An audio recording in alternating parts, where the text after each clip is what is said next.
بانی P T I نے اقتدار اور طاقت کے لیے بشرا بی بی سے شادی کی۔ بشرا بی بی نے بانی کو بتایا دونوں کی شادی ہو جائے گی تو وہ وزیر اعظم بن جائیں گے۔ بشرا بی بی سے شادی نے بانی کے انداز حکمرانی پر سوالات اٹھا دیے۔ بشرا بی بی اہم تقرریوں اور سرکاری فیصلوں پر اثر انداز ہونے کی کوشش کرتی رہیں۔ بانی نے اقتدار کے لیے سیاست کے بجائے توہم پرستی پر انحصار کیا۔ فیصلہ سازی پر روحانی مشاورت کا مضبوط تاثر پیدا ہوا۔ برطانوی جریدے دی اکانومسٹ کی خصوصی رپورٹ میں ہوش ربا انکشافات۔ سینئر صحافی اوون بینٹ جونز نے لکھا، بشرا بی بی بانی اور آرمی چیف کی ملاقاتوں میں موجود رہتی تھیں۔ حساس ادارے کے افراد مبینہ طور پر معلومات بشرا بی بی تک پہنچاتے تھے۔ ان کی اجازت کے بغیر بانی کا طیارہ اڑان نہیں بھرتا تھا۔ ریاستی امور میں بشرا بی بی کا فیصلہ حرف آخر سمجھا جاتا تھا۔ سیاہ بکرے یا مرغیوں کے سر قبرستان میں پھینکوانا معمول تھا۔ جہانگیر ترین نے بانی کو بشرا بی بی کے کالے جادو سے آگاہ کیا۔ اون چودھری کو خاتون کے کہنے پر تقریب حلف برداری میں شرکت سے روکا گیا۔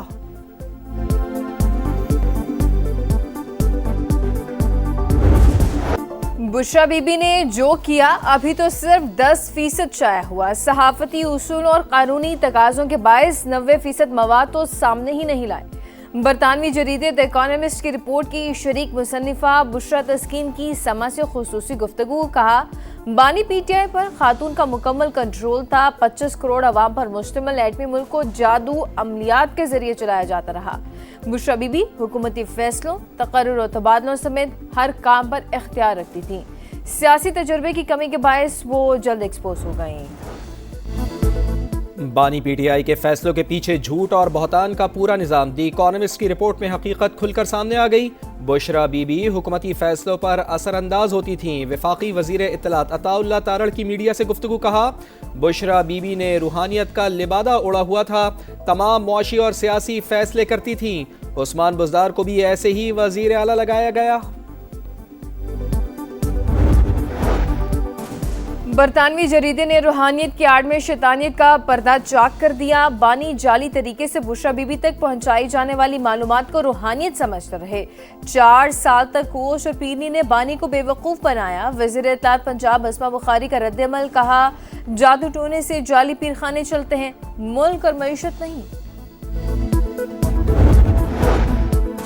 بشرا بی بی سے متعلق رپورٹ من گھڑت اور بے بنیاد۔ کردار کشی کی مہم مخالفین کی اخلاقی گراوٹ کا ثبوت ہے۔ پی ٹی آئی رہنما بیرسٹر سیف کا بیان، کہا بشرا بی بی کی ساکھ خراب کرنے کی ہر کوشش ناکام ہوگی۔ قربانیوں کا دور ختم ہوگا، انصاف ضرور ملے گا۔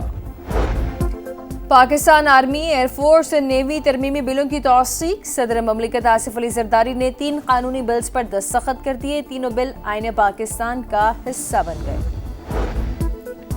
27ویں آئینی ترمیم کے تحت وفاقی آئینی عدالت کی تشکیل میں پیش رفت۔ 6 نامزد ججز میں سے 4 نے حلف اٹھا لیا۔ جسٹس حسن اظہر رضوی، جسٹس عامر فاروق اور جسٹس باقر نجفی کے بعد جسٹس کے آغا نے بھی حلف لیا۔ آئینی عدالت کے چیف جسٹس امین الدین نے حلف لیا۔ جسٹس ارشد حسین، جسٹس روزی خان بھی آئینی عدالت کا حصہ۔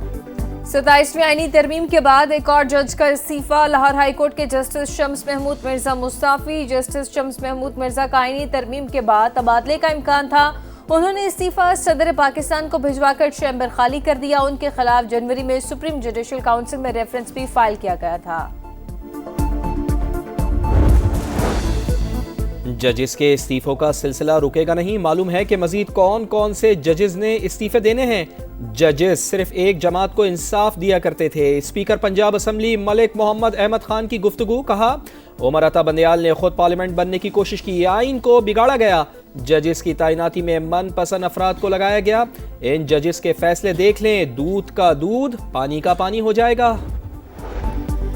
بنو لکی مروت کے سرحدی علاقے تختی خیل میں سی ٹی ڈی اور پولیس کا ایکشن۔ 5 خوارج ہلاک، اسلحہ اور بارودی مواد برآمد۔ حکام کے مطابق آپریشن فتنہ الخوارج کی تشکیل کی موجودگی کی اطلاع پر کیا گیا۔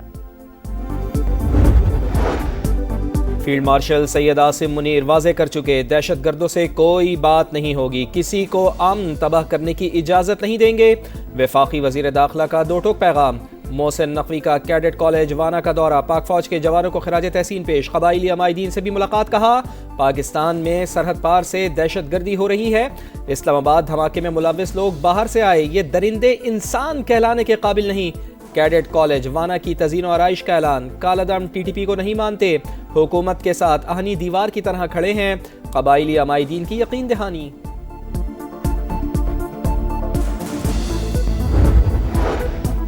اسلام آباد جوڈیشل کمپلیکس خودکش حملے کی تحقیقات، ایک درزی بھی گرفتار، حملہ آور نے خودکش ریکٹ کچھ دن درزی کے پاس رکھوائی، خودکش ریکٹ پشاور میں تیار ہوئی، بارودی مواد بھی وہیں پہنچایا گیا، ذرائع کے مطابق خودکش ریکٹ حملہ آور گڑ کی بوری میں چھپا کر اسلام آباد لایا، 3 دن تک جیکٹ درخت کے نیچے چھپائے رکھی، مرکزی سہولت کار سے تفتیش میں مزید انکشافات سامنے آنے کی توقع۔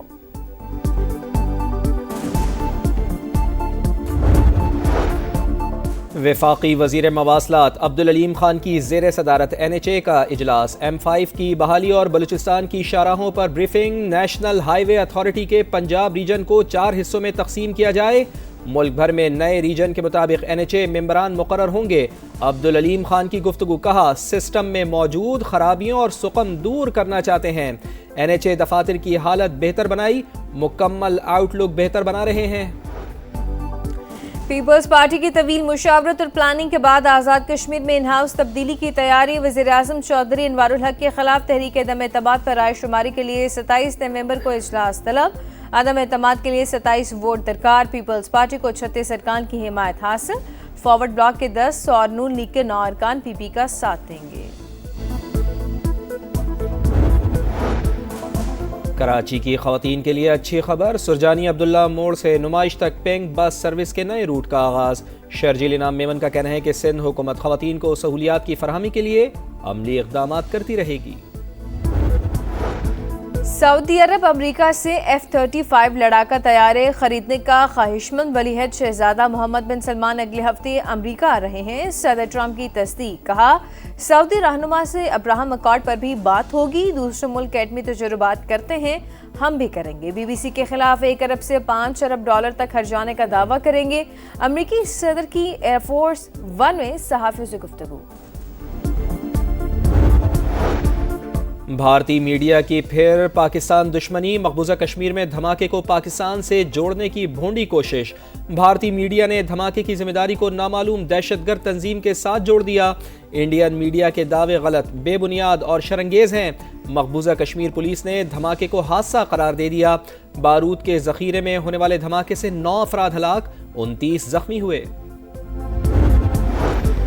سلامتی کونسل میں غزہ امن منصوبے سے متعلق امریکی قرارداد ووٹنگ پیر کو متوقع، امریکی منصوبہ غزہ کا انتظام فلسطینیوں کے ہاتھ میں دے گا، امریکی مندوب کا واشنگٹن پوسٹ میں مضمون، عبوری مدت کے لیے امن کونسل کے قیام کی تجویز، غزہ کی تعمیر نو میں کونسل کا کردار اہم ہوگا۔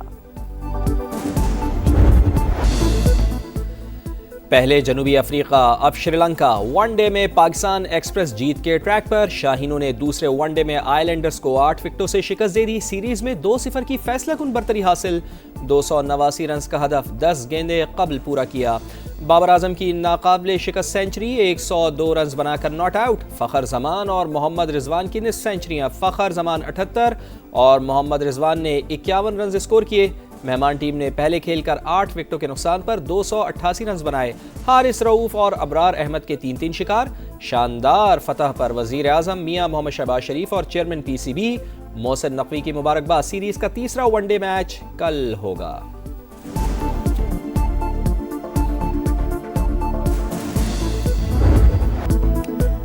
807 دن 83 اننگز بعد بابر اعظم کی سینچری، سٹار بلے باز نے بیٹ پر جمی دھول رنز کے سیلاب میں بہا دی، سری لنکا کے خلاف ون ڈے کیریئر کی 20ویں سینچری، پاکستان کے لیے سب سے زیادہ سینچریوں کا سعید انور ریکارڈ برابر، یادگار اننگز پر بابر اعظم میچ کے ہیرو قرار، کہا شائقین کی طرح میں بھی سینچری کا انتظار کر رہا تھا، ناقدین کو پہلے بھی کبھی جواب نہیں دیا، اب بھی نہیں دوں گا، ان کے لیے پرفارمنس ہی جواب ہے، بابر اعظم کی سینچری کے سوشل میڈیا پر چرچے، صارفین کے دلچسپ تبصرے۔